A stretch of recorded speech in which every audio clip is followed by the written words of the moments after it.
Hey, what is up, warriors? It's the Quadfather here. And as you've seen from the title, I'm going to talk about being rich and successful. I mean, I've felt both at different times, sometimes at the same time, but everybody has their own different goals or ideas about what's successful and rich.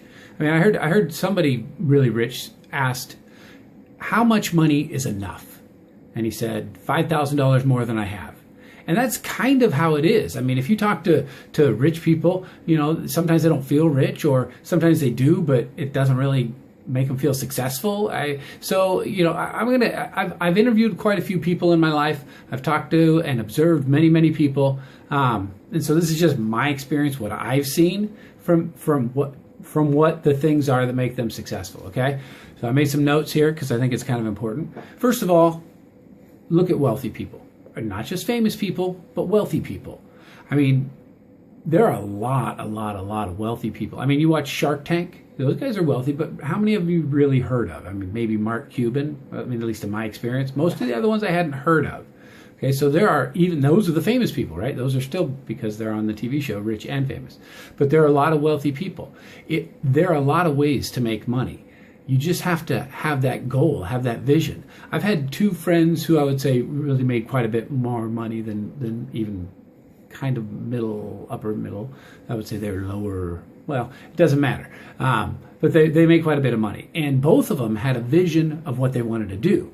Yes, they knew that it would take them to a place where they were earning money, but they found things that they could set as a goal. Like one was a financial planner. Okay. And at one point I said to him, man, because he hit this certain market and he really started to make money quite a bit, more than he had been before. And I said, boy, weren't you glad that you found that little market? And he said, well, yeah, but it wasn't going to be that market. It was going to be another market or a different market. I mean, he just had his goal set out for him.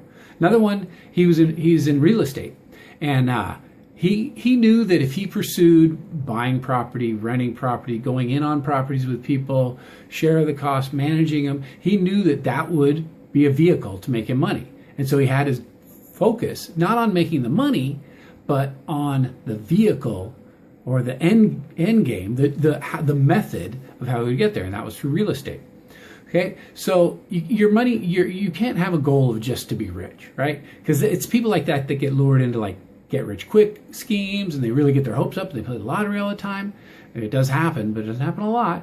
Okay, so that's where they kind of put their things. So, look, I want you to pause right now and think, okay, of the rich people that I'm aware of and that I see in the media and the popular people and the famous people, how many of them are happy with their lives and how many are miserable? You know, I don't know that answer, because all we hear is about the miserable ones, the ones who hurt themselves or, kill themselves or, are taking all these pills and all this other stuff. You hear about those ones. So, there's probably lots that are, actually rich themselves and still happy.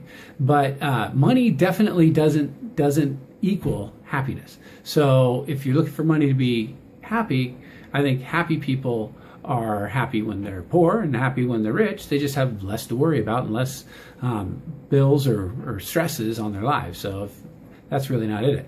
So how do you find out what you can be good at, right? So you got to look at your likes. Okay, what are your likes? What interests you? What draws your attention? I'm going to switch my outfit here. I'm getting hot. I'm going to switch from my businessman to my regular man. Okay, so find your interests, find your skills. If you don't know what that is yet, because you're still too young, just do stuff. I think a lot can be learned from success. Okay, so be good at something. You will learn how to stick to it. You'll learn how to follow through with a plan. You'll learn how to. You'll get work ethic. Just start something and finish it. And even if you aren't great at it, you learn something. You learn something along the way, okay? Because failure will happen. It will. But is it failure, or is it just another thing in the process of your story of doing something that you find interesting and valuable and meaningful to you? That's all. Just to you. It's all that matters, okay? So and avoid things that are a distraction. Okay, so if you're clear on your focus on what you want to do, what you want to accomplish, you won't be able to be distracted very easily. Okay, so don't let yourself be distracted. So you got to know really clear.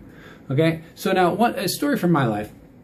At 16 years old, I decided I want to be an actor. I lived in the outskirts of Los Angeles, about 45, depending, to an hour and a half drive into Hollywood, where all the studios and everybody were. And I went and took some acting classes, and I got an agent, and I went on probably about 20 different commercial interviews.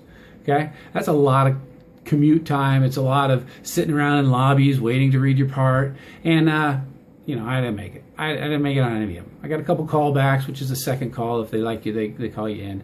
But it never panned out to anything. Okay, now is that a failure?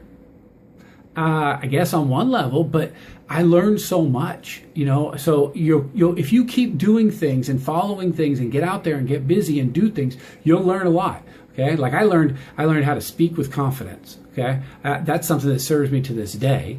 I learned to be independent because I was driving to LA. It's not navigating the freeways and finding your way to the right building, to the running into different people at 16 in Hollywood. You never know what you're going to get, right? So I learned to do that. I learned to survive out there, and I learned to be confident talking to adults. Okay, about basically I was a teenager. I hadn't spent a lot of time talking to adults, but I also learned to work hard.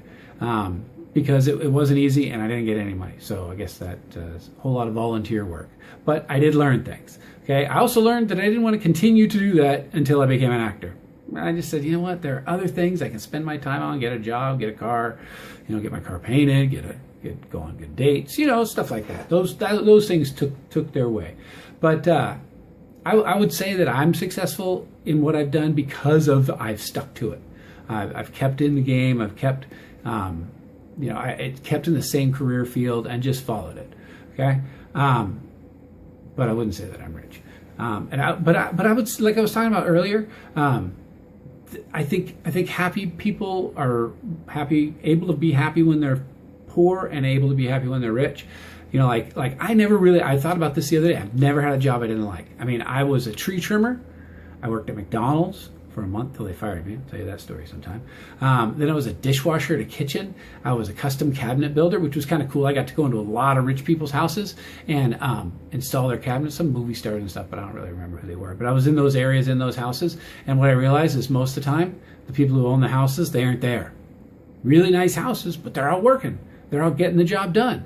So I always looked at it like the maids and the butlers are the ones who are living here. They're the ones who are here all day. Not the rich people. They're out earning the money. So maybe a big house wasn't something that I was going to shoot for, even though there are times. But I've been in really big houses for a while, and I don't feel any better as a person. Okay, and I also worked in a cafeteria. So in conclusion, here's some things you can do. Okay, so you can be good with people. That's what I found. The number one thing is being good with people. Okay, you can find your way through just about anything. People are willing to help you, teach you. You can learn. You're positive. You're good with people. That will take you in whatever field you're able to.